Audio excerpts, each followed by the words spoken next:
தமிழுக்கு முதல் வணக்கம்.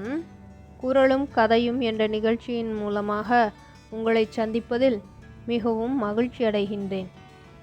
இன்றைக்கு நாம் காணவிருக்கும் குறள் 104 அதிகாரம் உழவிலிருந்து 7வதாக அமைந்திருக்கும் 1037வது குறளாகும்.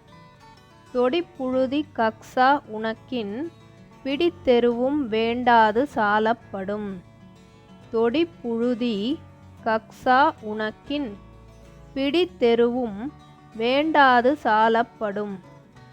இந்த குறளின் பொருள் என்னவென்றால், ஒரு பலம் எடை மண்ணை நன்கு உழுது கால் பலம் எடை ஆக்குமாறு உலரவிடுத்தால் உழவன் அந்நிலத்தில் பிடியளவு எருவும் இடத் தேவையின்றி விளைச்சல் மிகுமாம்.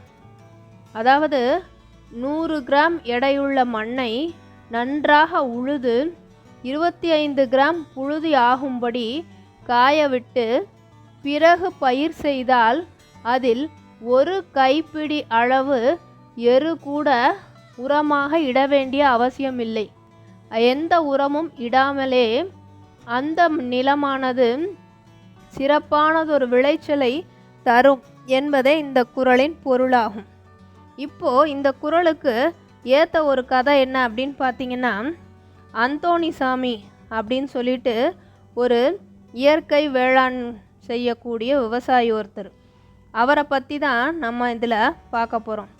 என்ன பண்ணார் அப்படின்னு பார்த்தீங்கன்னா, அந்தோணிசாமி அப்படிங்கிறவர் ரசாயன உரத்தை போட்டு விவசாயம் பண்ணார். ஆனால் அதில் அவருக்கு நஷ்டம்தான் கிடச்சிது.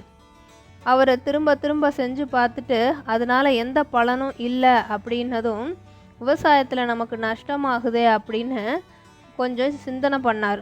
எதனால் நமக்கு இந்த நஷ்டம் வருது அப்படின்னு. அதனுடைய விளைவாக அவருக்கு தெரிய வந்தது தான் இயற்கை விவசாயம். அந்த இயற்கை விவசாயத்தை பண்ணி இந்திய எலுமிச்சம் பழத்தை விளைய வச்சார். இந்திய எலுமிச்சை விதைகளை உருவாக்கி தந்து நல்ல லாபம் அவருக்கு கிடச்சிது. நம்மளுடைய ஐயன் வள்ளுவர் சொன்னது போல, ஒரு பலமாக இருக்கக்கூடிய மண்ணை கால் பலமாக நன்றாக உழுது புழுதியாக மாற்றினால் அதில் ஒரு சிறிதளவு கூட எரு போட தேவையில்லை, அல்லது உரம் எதுவும் போட தேவையில்லை. இயற்கையாகவே அது விளைச்சலை அதிகப்படுத்தும். இதுதான் இயற்கை வேளாண்மை. இதைத்தான் தென்காசி மாவட்டத்தில் உள்ள புளியங்குடி கிராமத்தில் வாழ்ந்து கொண்டிருக்கும் வேளாண் விஞ்ஞானியாகிய அந்தோணிசாமி என்பவர் செய்து கொண்டு வருகிறார். இன்றளவும் அவர் இதை தொடர்ந்து பின்பற்றி கொண்டிருக்கின்றார். இதுதான் இன்றைய குறளுக்கு நாம் கதையாக என்று சொல்ல முடியாது, ஒரு நிகழ்வாக உண்மை நிலையாக எடுத்து காட்டுகின்றோம்.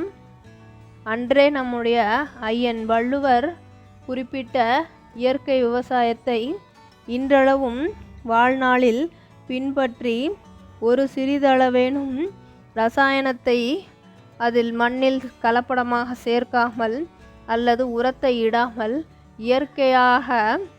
இயற்கையான வேளாண்மை செய்து வேளாண் விஞ்ஞானியாக மிகவும் சிறப்பாக விளைச்சலை தந்து கொண்டிருக்கக்கூடியவர்தான் நம்முடைய தென்காசி மாவட்டத்தின் புளியங்குடியில் வசித்து வரும் வேளாண் விஞ்ஞானி அந்தோணிசாமி ஆவார்.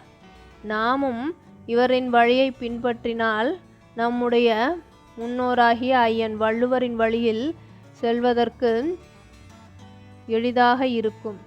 நம்முடைய ஐயன் அன்றே கூறிவிட்டு சென்றிருக்கின்றார், ஒரு பலம் புழுதியை கசக்கி ஒன்றும் இல்லாதபடி உலர்த்த ஒரு பிடி எருவும் தேவையில்லாமல் அந்த மண் பதப்பட்டு சிறப்பாக இருக்கும். அதில் பயிரை விளைவித்தால் செழிப்பாக விளையும் என்று கூறியிருக்கின்றார். எனவே நாமும் உழவர்களை போற்றுவோம், உழவுத் தொழிலை மதிப்போம், அதிலிருந்து விளையும் விளைச்சலை பாதுகாப்போம். மீண்டும் வேறு ஒரு குறளுடனும் கதையுடனும் உங்களை சந்திக்கிறேன். அதுவரை நன்றி கூறி விடைபெறுபவர் உங்கள் அன்பு சகோதரி சிவகாமி சண்முக சுந்தரம்.